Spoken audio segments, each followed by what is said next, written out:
എല്ലാവർക്കും നമസ്കാരം. ഇന്നത്തെ ശുഭചിന്ത.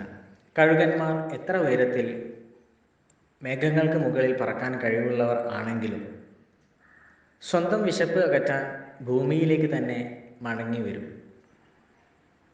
അതുപോലെ തന്നെയാണ് നമ്മുടെ ജീവിതത്തിലും. നാം എത്രയൊക്കെ ഉയർന്നാലും മണ്ണിൽ പണിയെടുക്കുന്ന കർഷകൻ്റെ സഹായമില്ലാതെ മുന്നോട്ട് ജീവിക്കാനാവില്ല. അതുകൊണ്ട് ഈ ലോകത്തെ ആരും ആരെക്കാളും മുകളിലുമല്ല താഴെയും അല്ല. പരസ്പരം സ്നേഹിച്ചും പരസ്പരം ബഹുമാനിച്ചും പരസ്പരം പരിഗണിച്ചും ഈ ജീവിതം കൂടുതൽ കൂടുതൽ ധന്യമാക്കാം.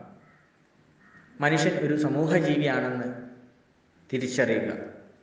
ആ തിരിച്ചറിവോടുകൂടി നമുക്ക് ഈ സമൂഹത്തിൽ ഒരു കുടുംബമായി ജീവിക്കാം. എല്ലാവർക്കും നന്മകൾ ഉണ്ടാകട്ടെ.